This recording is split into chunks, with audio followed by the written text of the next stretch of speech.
All right, let's set the scene. Imagine it's February 2026. We're just 8 months past a brutal, fictional conflict called the 12-Day War. Now, Iran has taken a serious hit. It's damaged, but it is absolutely not broken. In fact, what's fascinating is that they're already rolling out this incredibly complex and frankly audacious playbook for their comeback. And if you want to know just how audacious, just look at this number: 11. Even after decades of sanctions, isolation, and now a devastating war, Iran still somehow ranks as the 11th most powerful military on the entire planet. So how on earth does a regime under that much pressure keep that kind of muscle? Well, the answer really boils down to one core idea: asymmetric warfare. This isn't about matching your enemy tank for tank or fighter jet for fighter jet. No way. This is all about leveling the playing field using smart, unconventional, and often deniable tactics. And if you can grasp this one concept, it's the key to unlocking everything Iran is doing right now. So, here's how we're going to break this all down. We're going to look at how they're literally going underground to rebuild their most dangerous programs. We'll unravel their web of proxies that lets them project power across the region. We'll talk about the powerful friends they have in their corner. And finally, we'll get to the heart of it all, the brutal dilemma the regime is facing back home. First up, that race to rebuild. Look, the war dealt a huge blow to Iran's nuclear and missile infrastructure, no doubt about it. But their response isn't just to rebuild what they lost. Oh no, it's to rebuild it smarter, safer, and much, much deeper underground. The absolute number one lesson Iran took away from that war was simple. If it's on the surface, it's a target. So the only way to guarantee the survival of their most critical assets, their centrifuges, their missile parts, their top scientists, is to bury them so deep that nobody can reach them. And we're not talking about digging a few holes here. The scale of this is just immense. At key sites, we're seeing massive engineering projects. In Isfahan, they're literally sealing tunnel entrances under mountains of dirt. Near Natanz, they're carving out a brand new facility called Pickaxe Mountain, and it's being dug almost 100 meters into solid granite. And then you have places like Telegon, too, where they're rebuilding chambers for experiments that are absolutely crucial for developing a nuclear weapon. So, why all this effort? Why go so deep? Well, it's not random.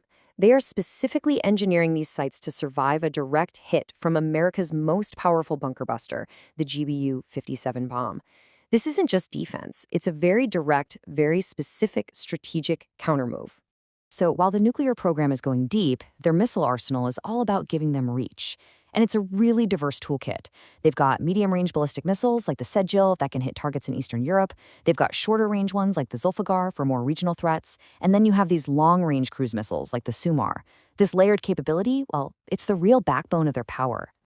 And hey, just so we're all on the same page, the difference is pretty simple. Think of a ballistic missile like a giant cannonball. You fire it way up high, it arcs through the upper atmosphere and comes down incredibly fast. A cruise missile, on the other hand, is more like a smart, pilotless airplane. It flies low and slow, hugging the terrain to stay off the radar. Iran uses both to create some really complex problems for any defense system.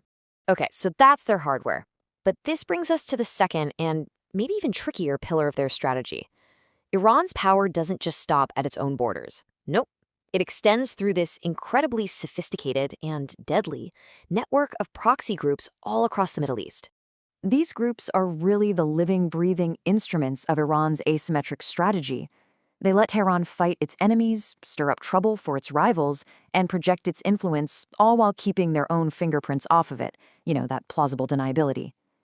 From the incredibly powerful Hezbollah in Lebanon to the Houthis who can choke off key shipping lanes in Yemen, every single one of these groups serves a very specific strategic purpose.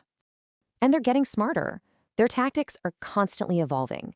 The Quds Force, which is the elite foreign operations wing of the Revolutionary Guard, has these specialized units now, like Unit 11,000, and their whole doctrine is called fire and forget. It's brilliant in a sinister way. Instead of using their own agents, they just outsource the attacks to local criminal gangs. It makes the trail back to Tehran almost impossible to follow. Of course, Iran isn't doing all this rebuilding and power projecting in a vacuum. Not at all. It's deeply plugged into a powerful alliance that provides the economic and military lifeline it desperately needs to survive.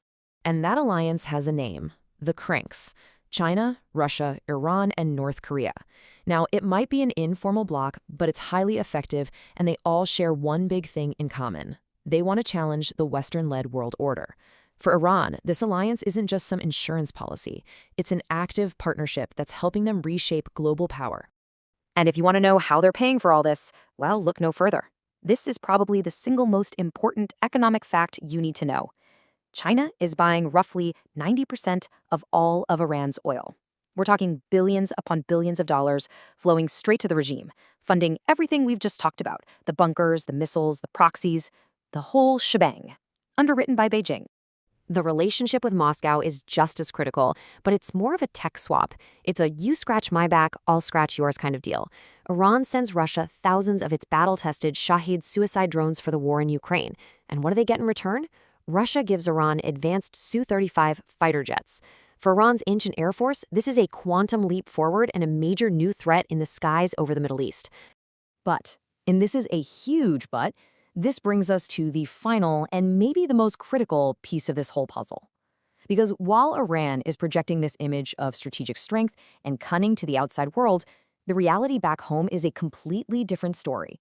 It's a story of catastrophic failure and just brutal, brutal repression. Just listen to these numbers. Inflation is skyrocketing at 60%.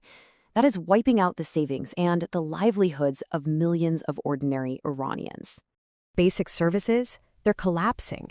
A staggering 80%, 80, of the country's pharmacies are on the verge of bankruptcy. Why?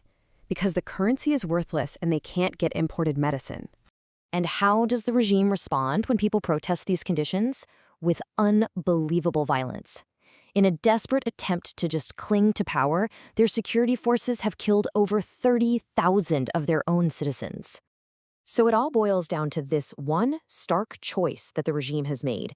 Faced with a crumbling economy and a population that is absolutely furious, it is pouring every last dollar, not into fixing the country, but into rebuilding its military machine and crushing anyone who dares to speak out. Which leaves us with the ultimate question, right? Iran was damaged, but it certainly wasn't defeated.